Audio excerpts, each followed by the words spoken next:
Hello, good evening, and welcome to the first ever episode of QuarantinED, EUTV's very own stay-at-home show. My name is Cerys, and I should actually be on my year abroad in Berlin right now, but coronavirus happened, so I'm staying safe and I'm staying at home in East Sussex, and you join me from my living room. Over the past week, myself and the EUTV team have been working really hard to bring you some interesting interviews, top-notch crafts and quality content to keep you entertained during lockdown. So without further ado, let's get on with the show. Coming up in this week's show, Emily will be giving us a tour of Athens on lockdown. I'll be catching up with Ed, a third-year French and Italian student who's been living in Milan since the start of the year. Lifestyle producer Lizzy will be showing you how to make and decorate your very own tote bags. Caroline will be speaking to the founder of ModMask, a mask-making company based in LA. Looking for something new to watch? Then Jack has got you sorted with his top TV picks. And stay tuned, because to finish off the show, we've got an exclusive performance from Edinburgh student band Grace and the Flatboys. But first, coronavirus has presented a number of challenges to researchers and scientists, from developing a vaccine to making sure that home testing kits are accurate. Our news and current affairs producer Kate has been speaking to Dr. Rachel Tote at the University of Dundee about her research and the current pandemic. Can you tell us a bit more about the work you're doing regarding coronavirus? Quite early on in the epidemic, we were working with the MRC Centre for Virus Research in Glasgow to provide them with antibodies to all of the 28 different proteins of the virus. Glasgow will use them for research into the virus and how it operates inside the body.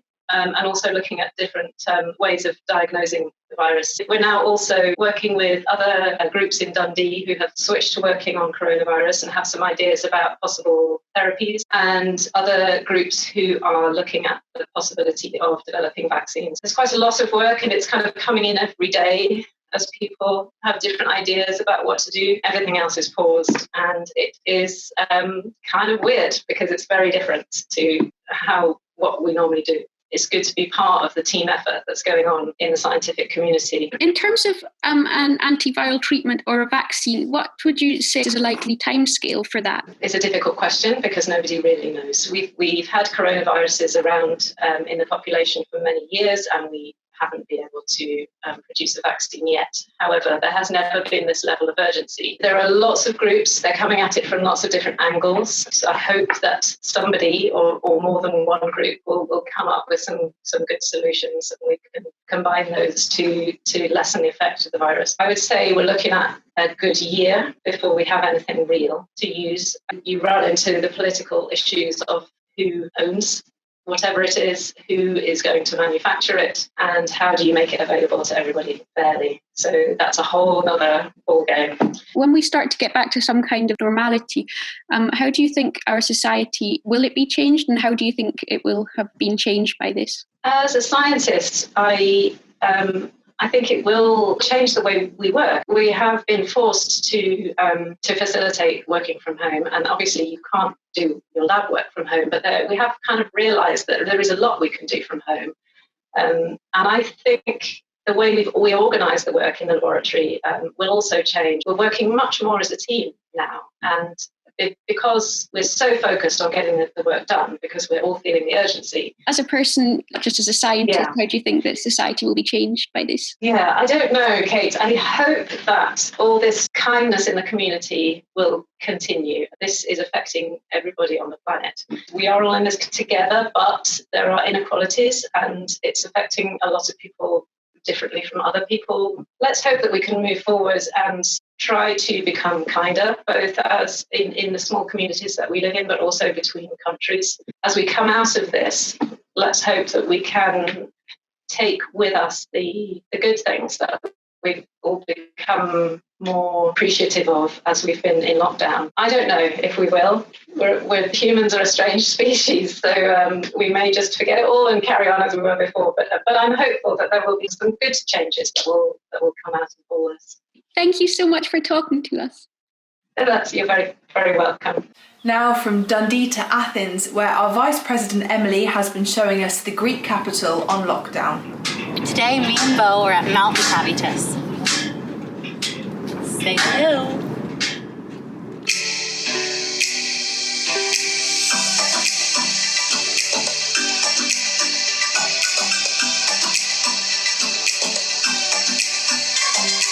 Mythologically, Lycavitas is attributed to Athena, who says she dropped a piece of limestone on her way to construct the Acropolis. Usually Lycavitas is full of tourists, but today, as you can see, it's completely empty, save for the rogue dog walker. People often come to visit the 19th century church or visit the cafe and restaurant. Take a look around. The view is spectacular. Another fascinating part about Mount Lycavitas is its 19th century church. The only day during quarantine that Mount Lycavitas might be a tad bit more inhabited is on a Sunday morning, where you can hear the traditional Byzantine chanting of the Greek Orthodox religion. But, as you can see, social distancing is still very much adhered to. Stories circulate about Mount Lycavitas, one of which is around the origin of its name. Some historians believe that it was once the refuge of wolves, and Lycavitas comes from the Greek word for wolves. So, it is very fitting that many Athenians choose to take their own little wolf to Mount Lycavitas, a place where wild wolves were once rumored to run free.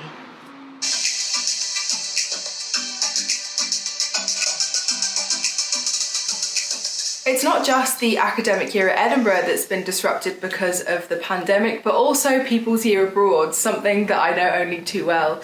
Earlier on in the week, I spoke to Ed, a French and Italian student at Edinburgh, who has been living in lockdown in Milan for just under 2 months. It hits home when you're walking back to your food and there's an ambulance going past or there's police sirens or something, because obviously you always worry for people. At the beginning of the year, Ed Russell moved to Milan to start the Italian part of his year abroad. Little did he know that in a few months' time, he would have spent 7 weeks in lockdown, 5 of which without the option of going out to exercise. I spoke to him to find out why he decided to stay, what his experience has been like being in Italy at this time, and if he has any tips for people in the UK when it comes to staying at home. It's hugely upsetting, but obviously there's now Italy's not the only country, and being British, it's also equally worrying what's going on at home. Just out of interest, why did you decide to stay? Why didn't you go home? To be honest, if I'm brutally honest with myself, I'm viewing this time as my time to learn Italian. When I landed in Milan on the 30th, I couldn't even be at the hostel desk and check in. My Italian was absolutely abysmal. Luckily, I live with 3 Italians at the minute who are all very sociable and kind of great to me. And ironically, what's happened is because of the quarantine, they're obviously at home with me the whole time. So selfishly, the whole situation, obviously it's been hugely restrictive, but it's actually kind of helped my Italian arguably more so than what normal life would have done. What's it like walking around Milan at the moment when you go out? What's the city like? So I'm obviously only going out for supermarket needs, and it's compared to its normal hustle and bustle, it's completely deserted. Things will change on Monday when we see lockdown lifted a phase and we'll be allowed to exercise. But until then, it's just hunkering down. And my final question is, if you could give a message to the people of the UK right now, what would you say? The overriding message I'd have is just stick at it, in the sense that these measures are in place for a reason. Obviously, having lived through it, and it hasn't been easy in terms of having struggled through it slightly. The overriding message is it does work. So what I'd say to people, family, and friends at home is just don't lose patience with what the overriding goal is of eradicating the virus, because the way to do that is to be in self-isolation and quarantine. So yeah, I think just stay positive, keep going, and hopefully it goes. Up next is our lifestyle producer Lizzy, who's going to be showing you how to make and decorate your very own tote bags to make those precious food shops all the more fashionable.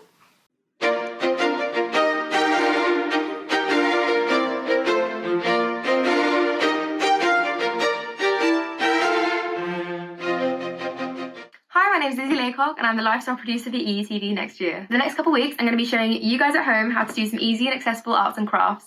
So this week I thought I'd start with a bit of sewing, and I thought I'd show you guys how to stylishly bag up all your lockdown rations with a handmade tote bag. So to start with, you'll need some fabric. I'm just using a bedsheet. And you'll need to cut 3 pieces, one 29 inches times 13 and 2 of 2.5 inches times 21. Fold the larger piece in half to make the body of the bag and pin the sides closed, then sew them together. Now I'm doing this with my mum's sewing machine, but you can easily do this with a needle and thread. Next, all you need to do is turn it inside out and you'll get your seamless bag form. To neaten up the hem at the top of the bag, fold the edges in like this, pin all around and sew both sides. Now for the straps, fold in half, pin, and then sew shut. Okay, so like the main body of the bag, you have to turn each strap inside out to get a neat edge. However, it is mildly difficult because they're so narrow. For this, Google how to turn fabric inside out using a safety pin. It's literally magic. When you finish all this, simply iron all your pieces, pin your straps to the bag where you want them, and then sew them on. And voila! But no, we're not finished there. To decorate the bag, simply slide some cardboard in so the paint doesn't bleed, mark off some clean edges, and paint whatever you like with acrylic paint. I'm not really an artist, so I am actually cheating with the stencil that I made before. Enjoy the satisfying peel away. And there you have it, a bag that'll be the envy of all your neighbours as you stand 2 metres apart in the Tesco queue together. Over to Caroline, our social secretary, who lives in LA. There it's been made mandatory to wear a mask when out in public, and she's gone to meet the founder of ModMask, a mask making company. Hi, I'm Mariam Gard, the founder of ModMask. We make premium fashionable face masks made in the USA from fabric to finish. Hi Mariam, thank you so much for taking the time to be here with us. So my first question is, why do you think it's so important to have a mask like ModMask? I mean, I've been out a number of times and I've seen people just kind of covering their faces with bandanas, all sorts of things. Right now, people are just trying to cover their faces. And unfortunately, there's not enough medical masks in supply out there. So the more that we're able to get people to wear the regular face coverings and stop buying the N95s, the more we have for the medical force. So could you tell me a bit about the design process and how you came up with ModMask and what makes them different from other masks out on the market? I tested out in January nearly every mask on the market. I tested out the cool, funky, fun ones. I tested out the highly functional masks. And for hours and hours, just the basic polyester ones and even the disposable ones. And I found that the masks that are on the market right now are just basically a way to cover your face. ModMask is made of micromodal, which is natural. It's a natural material. It's derived from beech trees. It's also naturally antimicrobial and extremely breathable. It is very, very soft to touch, softer than a baby's bottom. And I fell in love with the material. I tested out many, many different fabrics as I was prototyping different masks, and this one was the one that was the best fit. So I know you said you started this process back in January. How is lockdown now affecting you and your business? Since I did start this right before the lockdown, I was very fortunate to be able to establish relationships with manufacturing company, with the fabric sourcer. And once you kind of get the ball rolling and you have momentum, it gets a little bit easier. So lots of experts have been saying that masks are going to be the next thing that everyone's going to be wearing all the time. Why do you think a high quality product like ModMask is really going to be beneficial to a lot of people? When people start going back to work, they're going to want to look good and feel good. And I'm noticing a lot of companies are selling masks in large bundles and packs. They're taking all their leftover materials and just creating a mask out of it and not really thinking through the design and thinking through, does it contour to the face? Does it fit well? Is it comfortable? Is the fabric soft? Will it do well when you're sweating? And not really thinking through all of the design aspects, because people are still not picky. But as people do get back in the market and they're going to be wearing these masks on every day, and this is going to be something that's going to be in your handbag or in your pocket, you're going to throw it on when you run into the grocery store. It's going to be very similar to what sunglasses are. We're going to see less people buying those bundles similar to underwear, and more people wanting a very high quality item that's going to go on your face and you're breathing into it every single day. So when someone buys a mask, you also give a mask to a frontline hero. It's a wonderful idea. What made you come up with that idea? Every single day, as I drop off masks at the post office, as I interface with people at the grocery store, it's heartbreaking to see the number of people that are struggling to find a mask, and it's just a way for me to be able to give back. And right now is a time where we need to give back more than ever. Thank you so much for taking the time to interview. If you're looking for something to watch to keep you entertained whilst you stay at home, our review producer Jack has got you covered with his top picks of what to be watching right now. Lockdown got you down? Don't worry, I've got you covered with the big TV releases for the next 2 weeks on what to watch. First off, Disney Plus. It's Star Wars week, baby. Starting with the conclusion to arguably the best content from Star Wars in the last 10 years, The Mandalorian, which premieres May 1st. But that's not all. Coming May 4th is Disney Gallery The Mandalorian, which goes behind the scenes of the first live-action Star Wars show. And if you're still craving Star Wars, also on May 4th, The Rise of Skywalker will premiere on Disney+.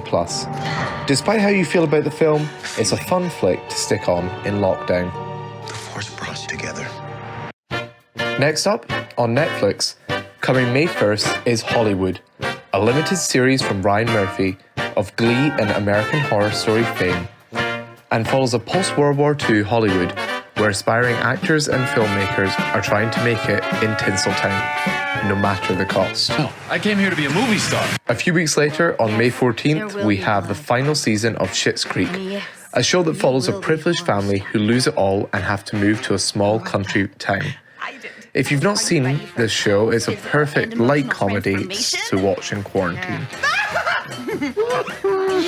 And finally, in Now TV /Sky/Normal TV land, we have the next episode of Killing Eve, premiering on BBC One on May 4th. And if you've not been keeping up with this season, or have never watched Killing Eve, all the episodes are available on BBC iPlayer, and I highly recommend you check them out. Over on Sky One, we have the finale to 11 seasons of one of the most game-changing sitcoms, Modern Family. If you're looking for a show to kill time, there's over 200 episodes of this show to go binge in time for the finale on May 15th. Despite a little dip in the later seasons, season 11 so far has been killing it. We lost our baby in the car and people are judging us. I'm gonna break it! Sir, please tell your wife to relax. That's a man. Really? And finally, the hands-down best show in the universe, and no, I'm not biased, Westworld Season 3 comes to a conclusion on May 4th on Sky Atlantic. And if you haven't seen this show, go watch it now. It is one of the smartest and most meaningful shows you will ever watch. One place we were never allowed to see. Your world. That's me done for this week. I'm gonna go watch Westworld again. Stay binging and stay safe. One of the positives about getting to spend so much time at home is that you get to spend some quality time with your favourite family member. Unfortunately, Meg won't be featuring in this week's episode, but without further ado, here is EUTV's Pets of the Week. Hi, it's Lizzy here again, and I'm just back for a cheeky interlude to celebrate one of the more positive aspects of our global lockdown. Getting in some quality time with man's best friends. Coming in at number 1, we have the star of our very own title sequence, Albert Laycock. Albert is a year old and lives with his family in London. His favourite hobbies include DIY, helping with the housework, being adored by his loving fans, and playing football with the father who swore he did not want another cat. Next up, we have Poppy. This gorgeous golden retriever is 8 years old and loves getting in her 10,000 steps, freestyle galloping, and being thoroughly spoiled. And last but not least, we have Crispy and Waldo, cherished members of the Wallacombe family. This handsome pair of call ducks lives in Norfolk. Favourite hobbies include attacking the dogs, making noise, and being in the house when they shouldn't be. Hey! And that is it for this week's episode. Thank you so much for watching, and we hope you enjoyed it. Remember, it's not just EUTV committee members who can contribute. If you have an idea for a segment or you'd like to put something forward, please drop us an email at eu.television@gmail.com or send us a message on Facebook. So to finish off the show, we've got a performance from Edinburgh student band Grace and the Flat Boys, which I know you're going to love. So once again, thanks for watching and stay safe.